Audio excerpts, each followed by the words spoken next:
Assalamualaikum warahmatullahi wabarakatuh.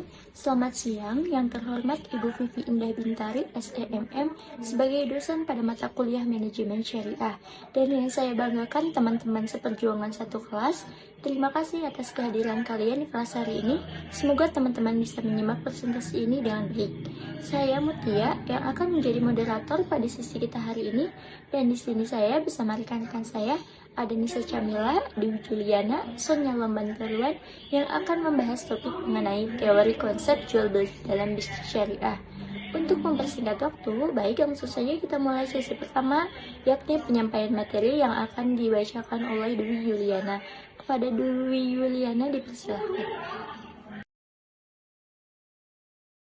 Dalam agama Islam, motivasi bekerja berhubungan langsung dengan ibadah. Itulah yang menyebabkan keduanya memiliki hubungan yang kuat.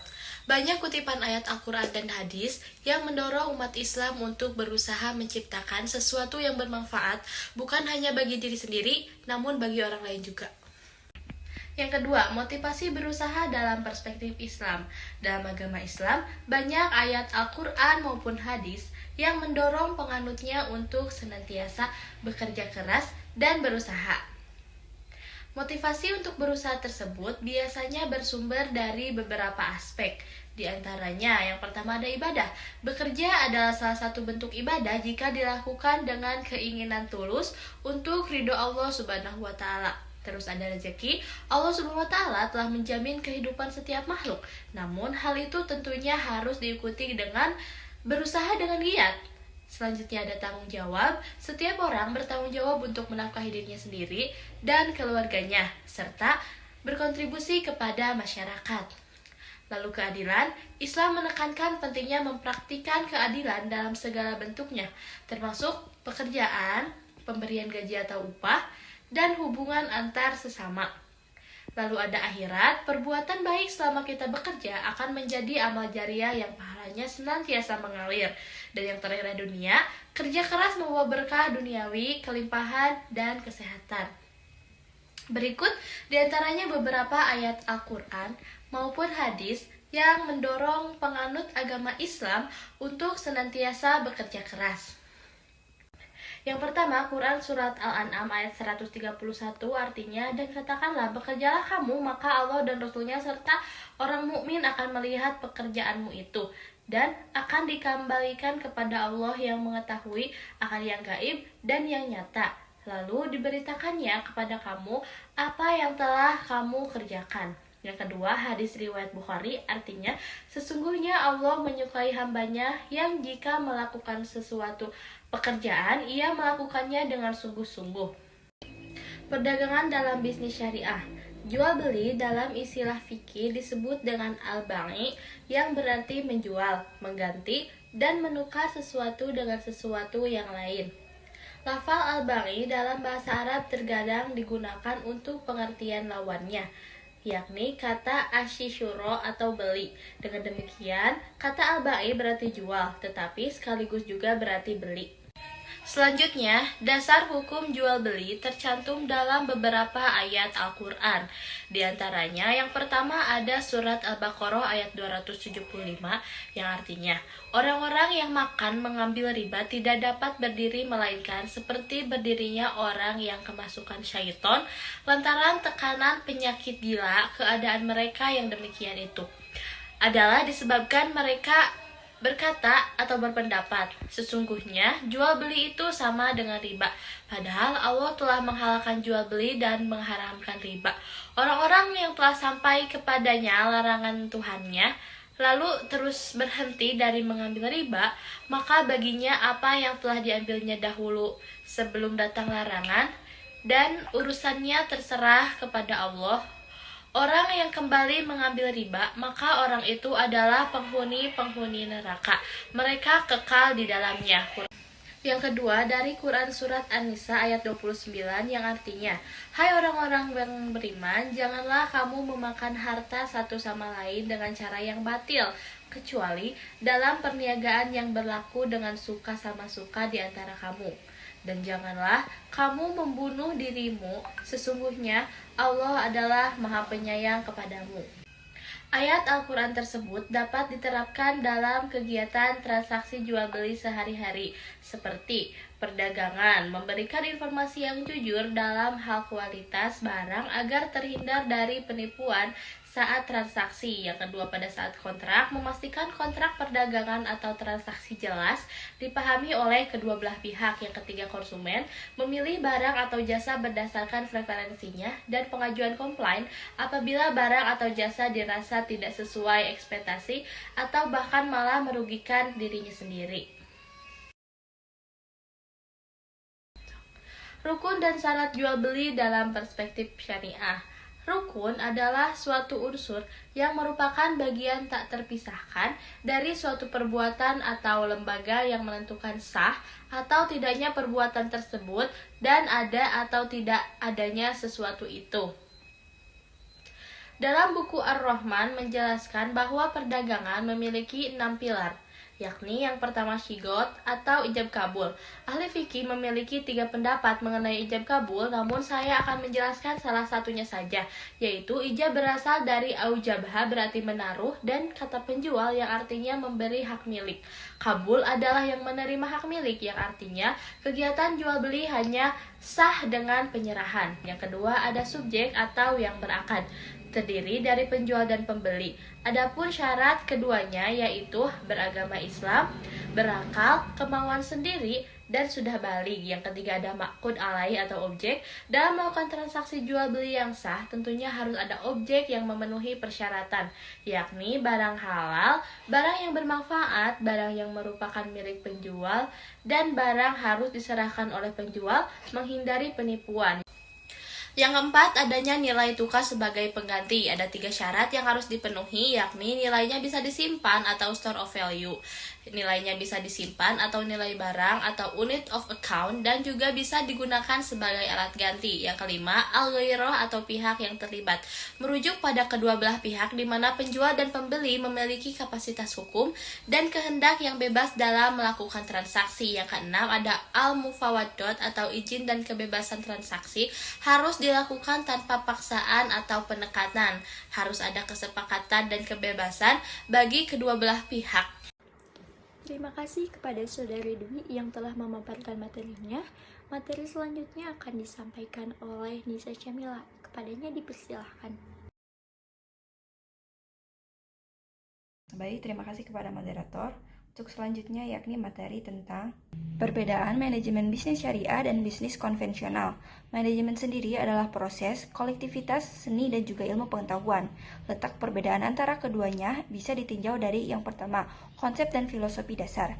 Bisnis syariah pedoman utamanya berdasarkan pada Al-Quran dan hadis. Sementara itu bisnis konvensional dalam menjalankan kegiatannya bersifat bebas, tidak berdasarkan perintah Tuhan ataupun agama. Kedua, berdasarkan etika pemasaran. Bisnis syariah sesuai dengan apa yang dipraktikkan oleh Rasulullah SAW. Penjual tidak boleh melebih-lebihkan ataupun berbohong mengenai produknya, atau yang dikenal sebagai transparansi. Yang kedua, bisnis konvensional. Meskipun etika bisnis tetap penting, terkadang bisa ada lebih banyak fokus pada keuntungan finansial. Yang ketiga, ada pendekatan terhadap konsumen. Bisnis syariah, konsumen dianggap sebagai mitra yang membantu dalam membangun dan mengembangkan perusahaan. Sedangkan bisnis konvensional, kadangkala konsumen hanya dianggap sebagai sapi perah untuk mencapai target penjualan. Yang keempat, ada cara pandang terhadap pesaing. Dalam bisnis syariah, menganggap pesaing sebagai pemacu untuk menjadi lebih baik, bukan pihak yang harus dijadikan musuh. Sementara itu, dalam bisnis konvensional, pesaing sering dianggap sebagai orang yang harus dikalahkan, dipermainkan, dan juga dijatuhkan. Yang kelima, ada budaya kerja. Bisnis syariah mengikuti sifat Rasulullah SAW, yaitu sidik, amanah, tablik, dan fatonah. Sementara itu, bisnis konvensional lebih menekankan pada efisiensi, inovasi, dan persaingan, sering menyebabkan terjadinya individualisme dan juga kompetisi antar pekerja. Dan masyir. Konsep jual beli dalam Islam memiliki karakteristik yang khas dan berbeda dengan sistem ekonomi konvensional. Landasan utama dalam transaksi jual beli menurut Islam adalah prinsip keadilan, kejujuran, dan saling menguntungkan. Maka dari itu, Islam melarang riba, goror, dan masyir. Adapun pengertian riba menurut bahasa berarti tambah. Sedangkan menurut syara adalah penolakan mengganti sesuatu dengan sesuatu yang lain yang tidak dapat dilihat menurut skala syara ketika akan dilaksanakan, atau proses pertukaran berakhir atau hanya salah satunya. Hukum dari riba terdapat pada surat Al-Baqarah ayat 278, yang artinya, wahai orang-orang yang beriman, bertakwalah kepada Allah dan tinggalkanlah sisa riba yang belum dipungut jika kamu orang-orang yang mukmin. Dan juga terdapat pada surat Al-Imran ayat 130, yang artinya, wahai orang-orang yang beriman, janganlah kamu memakan riba dengan berlipat ganda dan bertakwalah kepada Allah agar kamu beruntung.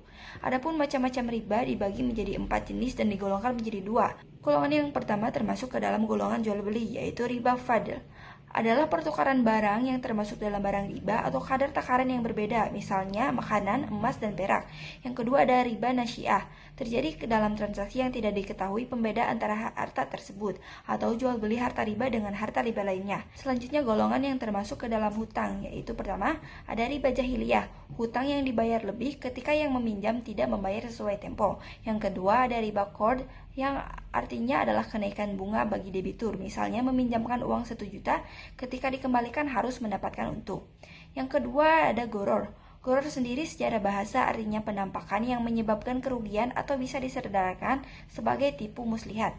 Hukum dari goror terkandung dalam surat Al-Baqarah ayat 188, yang artinya, janganlah kamu makan harta di antara kamu dengan jalan yang batil dan janganlah kamu membawa urusan harta itu kepada para hakim dengan maksud agar kamu dapat memakan sebagian harta orang lain itu dengan jalan dosa, padahal kamu mengetahui. Selanjutnya terdapat pada hadis riwayat Muslim kitab Al-Buyu bab Butlaan Bai Al-Hasanah wal Bai Alladhi fi Goror 1513, yang artinya Rasulullah Shallallahu Alaihi Wasallam melarang jual beli al-hashah dan jual beli goror. Berdasarkan pengertian yang telah dijelaskan, bentuk-bentuk goror yakni pertama, tidak pasti bentuk objek maupun waktu penyerahannya. Yang kedua, penjual menjual barang yang belum dipegangnya. Yang ketiga, kualitas barang dan jasa tidak pasti. Yang keempat, jumlah harga yang dibayar belum pasti. Yang kelima, kondisi objek tidak dapat diprediksi kesesuaiannya dengan apa yang dijanjikan pada saat transaksi. Yang keenam, manipulasi salah satu pihak karena kurangnya pemahaman terhadap objek barang. Yang ketiga ada masyir. Masyir sendiri dapat diartikan sebagai lunak, tunduk, mudah, dan membagi-bagi. Dengan arti lain, yakni mendapatkan rejeki dengan usaha yang tidak bisa dibilang usaha, seperti halnya judi. Adapun hukum masyir terdapat pada surat Al-Baqarah ayat 219. Artinya, mereka bertanya kepadamu Nabi Muhammad tentang khomer dan judi. Katakanlah pada keduanya terdapat dosa besar dan beberapa manfaat bagi manusia. Akan tetapi dosa keduanya lebih besar daripada manfaatnya. Mereka juga bertanya kepadamu tentang apa yang mereka infakkan. Katakanlah yang diinfakkan adalah kelebihan dari apa yang diperlukan. Demikianlah Allah menerangkan ayat-ayatnya kepadamu agar kamu berpikir.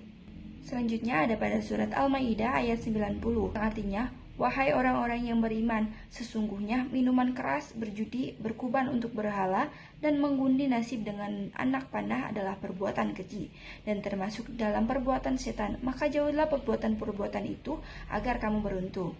Dan juga terdapat pada surat Al-Maidah ayat 91, yang artinya, sesungguhnya setan hanya bermaksud menimbulkan permusuhan dan kebencian di antara kamu melalui minuman keras dan judi, serta bermaksud menghalangi kamu dari mengingat Allah dan melaksanakan sholat, maka tidaklah kamu mau berhenti. Adapun macam-macam masyir, yang pertama ada al-mukhotaroh, adalah perjudian yang dilakukan oleh 2 orang laki-laki atau lebih dan yang dipertaruhkan, yakni adalah harta dan istri. Yang kedua adalah al-ta'ziyah, adalah permainan judi yang dilakukan oleh 10 orang lelaki dengan alat judi kartu yang terbuat dari potongan kayu. Sekian materi dari saya kembalikan kepada moderator.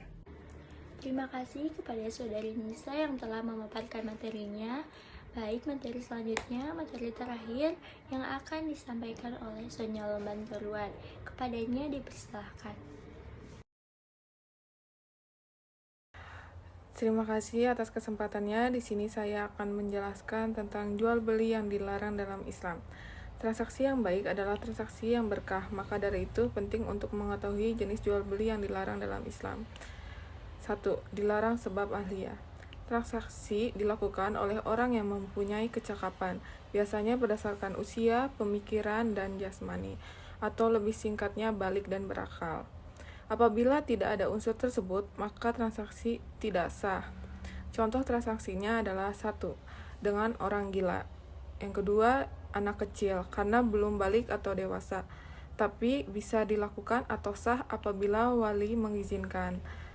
Yang ketiga, orang tidak bisa melihat, namun bisa dikategorikan sah apabila dapat membedakan barang yang ia jual. Yang keempat, orang terpaksa atau dalam keadaan terdesak karena menyangkut ridho. Yang kelima ada fadul atau menjual barang orang lain atau tanpa sepengetahuan pemilik. Yang keenam ada orang dengan kondisi dilarang, seperti omongannya tidak bisa dipegang, seperti dalam kondisi bangkrut. Yang kedua, transaksi dilarang sebab melanggar prinsip tidak menzalimi dan tidak dizalimi. Islam mengajarkan transparansi dalam transaksi, seperti ditegaskan dalam An-Nisa ayat 29, yang artinya, wahai orang-orang yang beriman, janganlah kamu memakan harta sesamamu dengan cara yang batil atau tidak benar, kecuali berupa perniagaan atas dasar suka sama suka di antara kamu. Janganlah kamu membunuh dirimu, sesungguhnya Allah adalah Maha Penyayang kepadamu. Berikut adalah contoh transaksinya. Yang pertama ada ihtikar, menimbun barang dan dijual dengan harga tinggi. Yang kedua ada najasti, memanipulasi pasar sehingga merugikan banyak orang. Yang ketiga ada riswah, transaksi mengandung unsur suap. Yang keempat ada transaksi menggunakan uang dari hasil haram. Yang kelima ada transaksi barang yang akan diolah menjadi barang haram. Contohnya anggur menjadi wine. Sifat penjual yang disenangi pembeli. Yang pertama, kejujuran. Penjual yang mempunyai sifat jujur tertulis juga pada surat Asy-Syu'ara ayat 181 hingga 183, yang artinya, sempurnakanlah takaran dan janganlah kamu merugikan orang lain, dan timbanglah dengan timbangan yang benar, dan janganlah kamu merugikan manusia dengan mengurangi hak-haknya, dan janganlah membuat kerusakan di bumi. Yang kedua, penjual yang tidak membeda-bedakan pembeli, sehingga membuat pembeli merasa dihargai dan menjadi pelanggan tetap. Yang ketiga, tidak bersumpah palsu. Sesuatu yang kita jual sudah dipastikan kualitasnya tidak dilebih-lebihkan. Yang keempat, komunikatif, dapat membantu menjalin hubungan yang bagus dengan pembeli. Yang kelima, responsif dan cepat tanggap terhadap komplain pembeli dan menanganinya dengan bijak. Manajemen hutang piutang dalam Islam. Dalam Islam, hutang piutang dapat diartikan sebagai ibadah guna membantu sesama yang tidak mampu ataupun sedang membutuhkan. Namun, hutang piutang juga dapat menjadi haram apabila dimaksudkan untuk berbuat maksiat. Islam sendiri mengajarkan untuk memanajemen hutang piutang yang tersurat dalam Al-Baqarah ayat 282, artinya, wahai orang-orang yang beriman, apabila kamu berutang piutang untuk waktu yang ditentukan, hendaklah kamu mencatatnya. Hendaklah seorang pencatat di antara kamu menuliskannya dengan benar. Janganlah pencatat menolak untuk menuliskannya sebagaimana Allah telah mengajarkan kepadanya. Hendaklah dia mencatatnya dan orang yang berutang itu mendiktekannya. Hendaklah dia bertakwa kepada Allah Tuhannya, dan janganlah dia mengurangi sedikit pun.